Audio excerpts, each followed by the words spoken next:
Welcome, everybody, to a probably long-awaited by some edition of Major League Wrestling 2005, as we're at MLW Summer Apocalypse 2005, live in Miami Beach Civic Center in front of 4,000 people. Basically, as far as like why this has been a while since I posted a new video, life happens. Should be back to semi-regular posting from now on, but sometimes it was summer, it was really hot, then other stuff popped up. But regardless, hope you enjoy the show.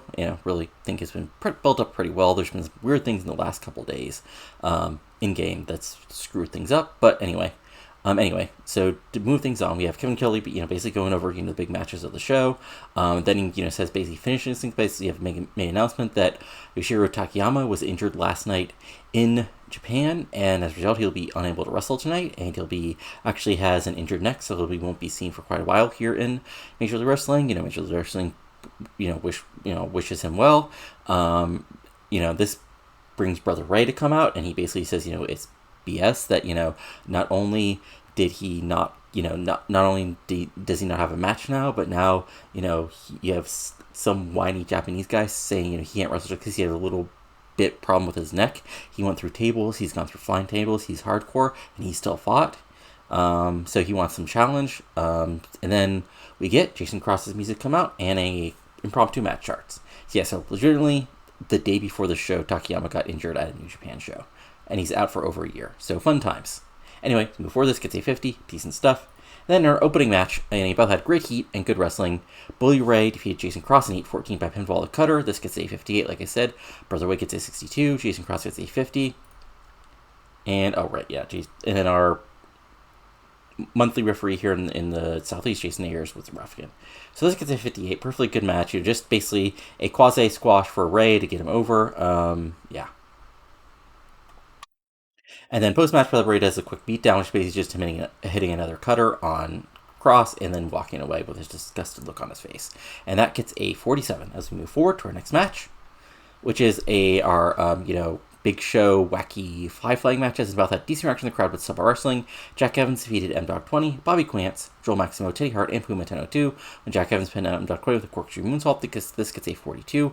Quance gets a 40, M-Dog 20 gets a 31, Jack Evans gets a 46, Joel Maximo gets a 46, Teddy Hart gets a 31, and Puma gets a 35. As it'll be behind the booking, thing here, I let the AI picked one because I wasn't really sure who I wanted to win. These are basically my low card cruiserweight guys in tag teams, and I just wanted to see here who the AI would pick to win. So big one for Evans. And post match, all the baby faces basically pose as they're all do handshake because they're good baby face high flyers. That gets a 30 because of course it does. Then we have another sort of randomly match thrown together just because I wanted to do it. As Beth ID's wrestling with Little Heat, Nikki Rocks of Daisy Dynamite and Chrissy Vane defeated Natty Neidhart and Daisy Hates in 517. When Nikki Ray's pinned Natty Neidhart, using Rush for leverage. Daisy gets a 50, Natty gets a 49, Chrissy gets a 31, Nikki Rocks gets a 45. Of course, there's no women's wrestling here, but I just wanted to do it anyway.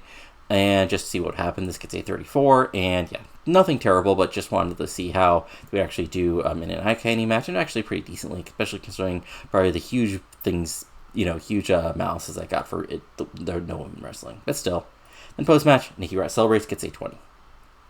They move forward to our next match, which is, of course, a sort of runoff from the low-key Corino feud, as in a superb match.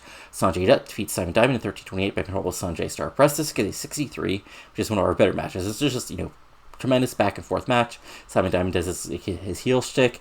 Dutt comes back with high flying moves, and at the end he's able to Sanjay Star Press to get the big win over Simon Diamond to a 63. Sanjay gets a 60. Simon Diamond gets a 60. And then post match, Dutt celebrating gets a 52. So a big win for Dutt, as he basically gets a huge win over a member of the Extreme Horsemen, or basically the Extreme Horsemen duo, and is able to celebrate a huge win here at Summer Apocalypse 2005.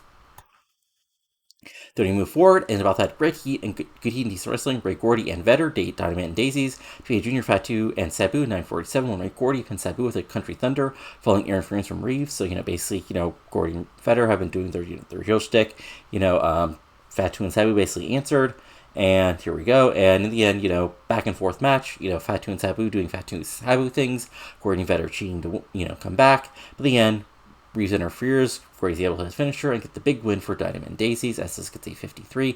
Sabu gets a 44. Fatu gets a 52. Vetter gets a 49. Gordy gets a 51. Sabu's still injured, but he's still working the match because he's Sabu.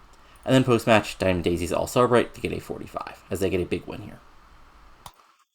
Then in a sort of blow-off for their feud, in a bout that great heat and good wrestling in a street fight, the Amazing Red defeats Homicide in 13:30 by pinfall the Red Eye. This gets a 65, one of our better matches. And, this is just a back and forth match. Chairs, tables, probably a ladder spot, probably sort of like quasi-barbed wire spot because it's Homicide. In the end, Mearsing fights back and is able to hit his one of his 9 million finishers. They get the big pinfall win, one of the biggest wins of his career, as Homicide gets a 49, Red gets a 62, and basically at this point, Amazing Red is really solidified as like a main event fixture here in Major League Wrestling.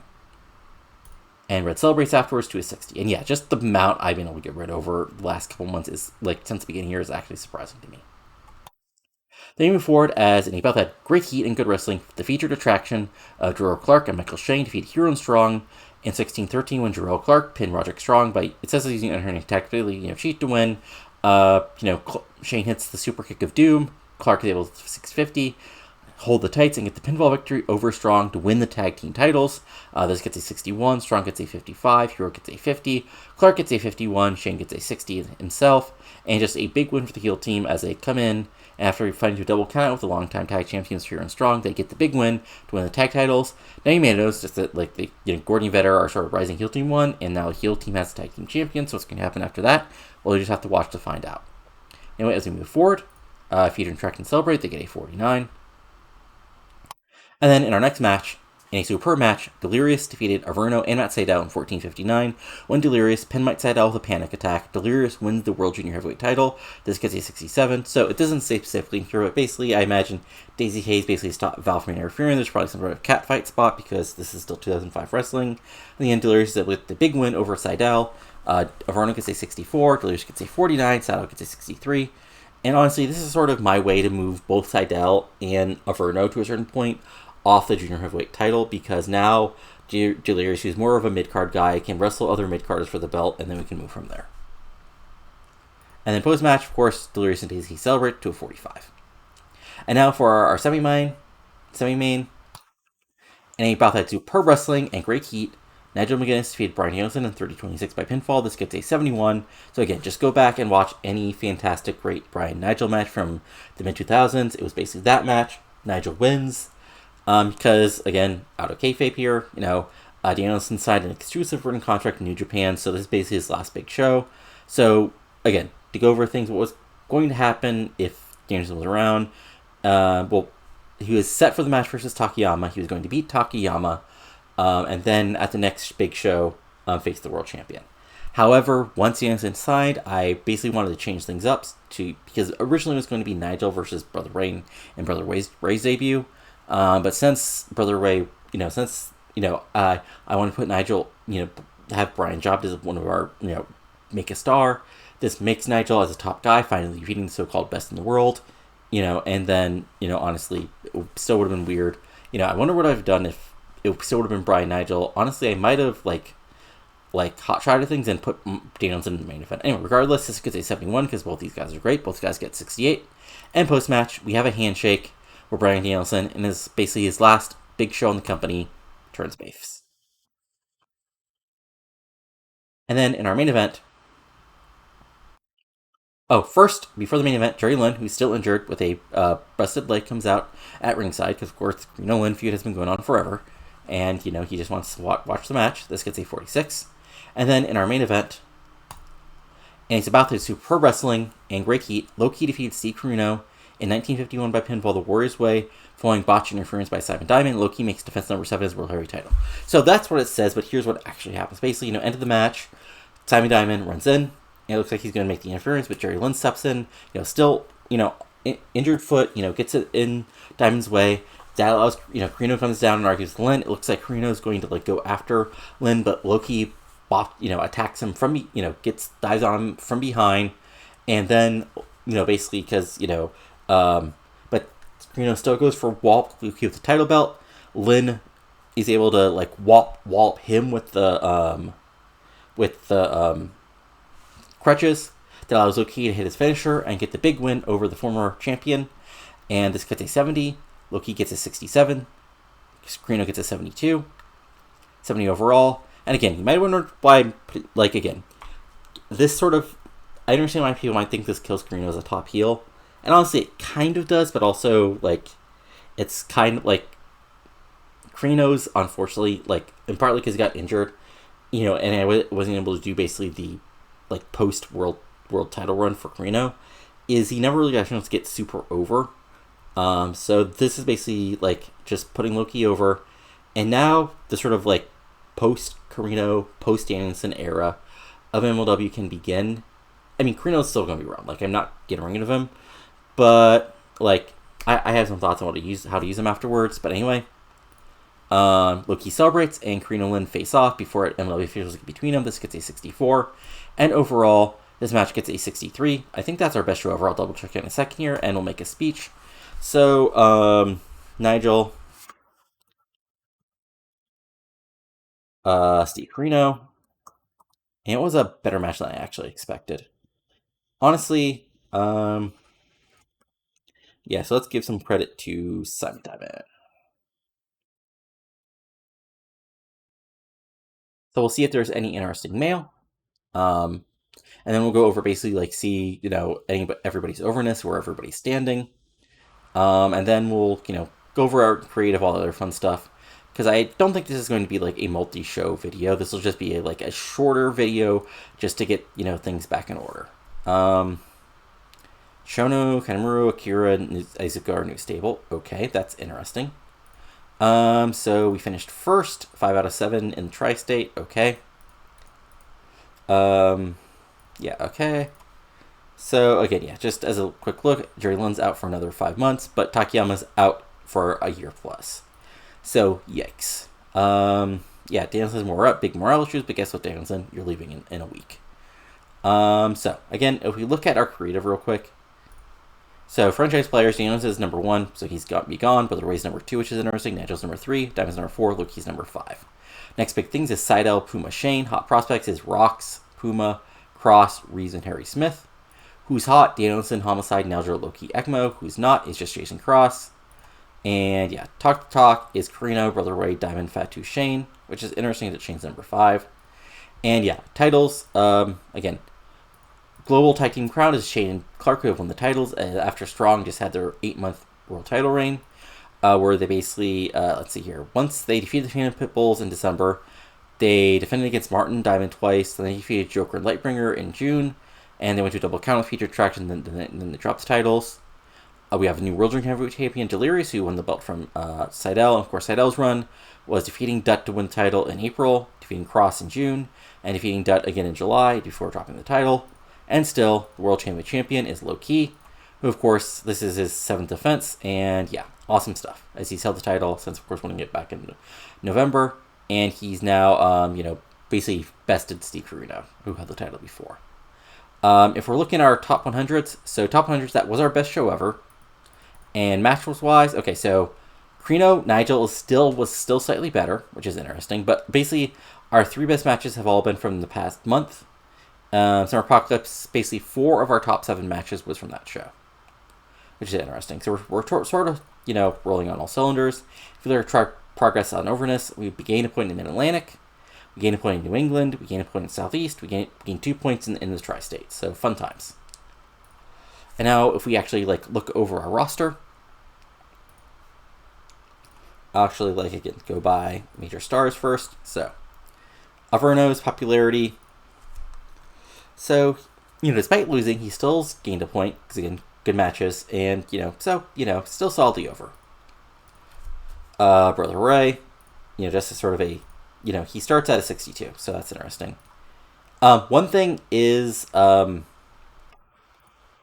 now, he's currently, like, he might sign with TNA, so that might affect things. Yeah. I'm probably, like, I might have some ideas what to do with him on the next TV taping, just in case he leaves for TNA, so that'll be interesting. Danielson, again, Danielson is basically the same overness. He's actually a little more over despite losing. He lost a point in the Tri-State, so that's interesting. ECMO, again, ECMO, like, the fact he's in All Japan is like, I would be totally up for pushing ECMO as a top heel, truly a top heel, but like, you know, he's in All Japan all the time. Homicide, let's see here. Homicide, again, he actually still gained a couple points, you know, including 3 points in the Tri-State and 2 points Southeast, despite his losing tonight. Again, he also he's working for other companies, obviously, but still not bad. Low-key, again, basically the same. He gained a point in the Southeast, and he gained a point in the Tri-State. Nigel McGuinness, he gained 5 points in the Great Lakes, a point in the Mid-Atlantic, 5 points in the Midwest, 6 points in New England, 5 points Southeast, and 9 points Tri-State. So yeah, that was a huge one for him, defeating Bryan. If we look at Diamond, he's basically the same. Sanjay Dutt is basically, he gained 5 points Southeast and 4 points in the Tri-State, so that's a positive with the big win. If we look at Corino is actually gained a couple points everywhere, so that's interesting. And then Takayama, who unfortunately we are going to have to release because he's injured. So yeah. Stars-wise, okay, so Chris Hero. Chris Hero's up a point basically everywhere, so fun times, getting slowly more over. Delirious, after getting the big win, is up 2 points, 3 points in the Tri-State, and 3 points in the Southeast. So he's actually almost a main event guy, but he'll probably stay in the upper mid card here because I'm going to book him versus other mid card people. Jero Clark is again up 5 points in the Tri-State and up 5 points in the Southeast with his big win. Junior Fatu, let's see here. He lost 2 points in the Tri-State, 2 points in the Southeast, but pretty even everywhere else, maybe losing a point or two. Lightbringer, who, yeah, I kind of don't know what to do with him because, like, I had an idea for him in Joker, but, like, I don't know. Like, I just sort of lost faith in it. And also, he's injured, so, yeah. Not injured enough to, like, lose, not to be out of, like, not be unable to wrestle, but just, you know, injured enough that it'll affect his matches. I think we got Matt Sydal. You know, he lost a point for doing the job. Not the end of the world, though. Because he is actually decently charismatic. And he has Val as a manager. We got Michael Shane, who gained, actually he basically stayed even, despite the big win. And the Amazing Red, who, again, like, not quite a top guy, but getting there, as he gained a 2 points Tri-State, point in Southeast, and slowly getting really over.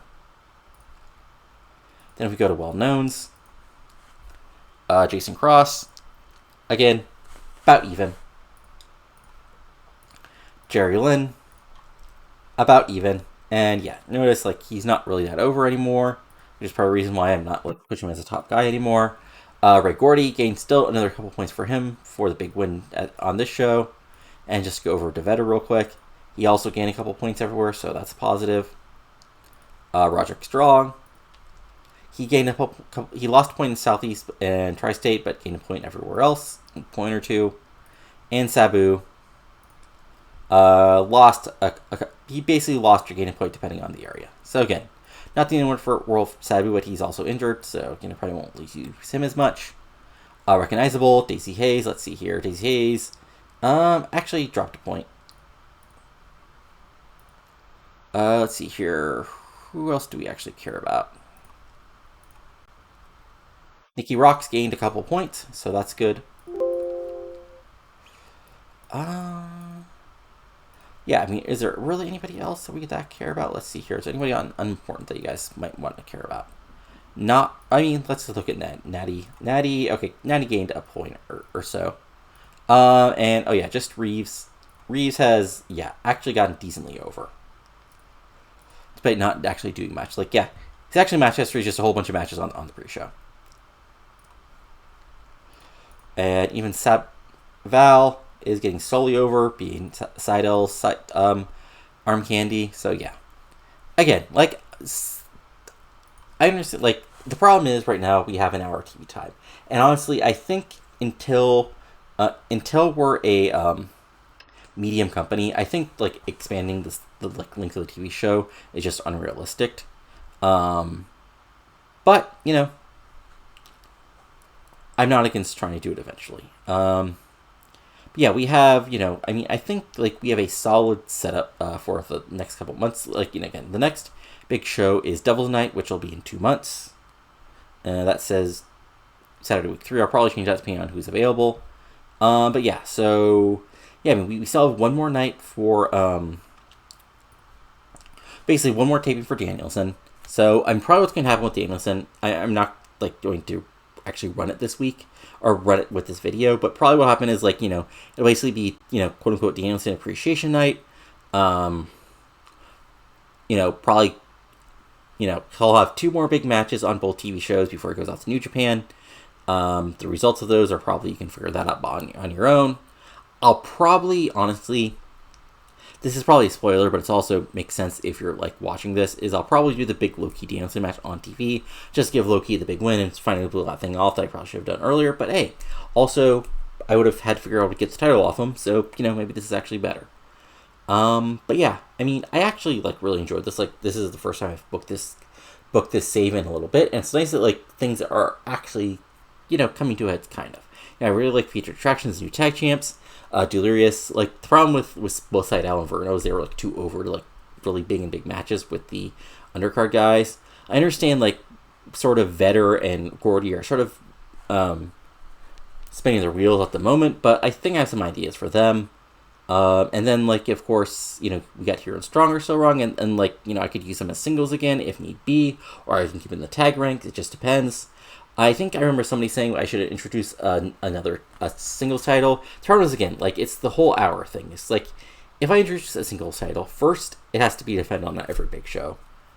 And then I have to, like, build up feuds for it. Like, I mean, it's one thing, like, to have the Junior Heavyweight title, because it can just be a flippy match.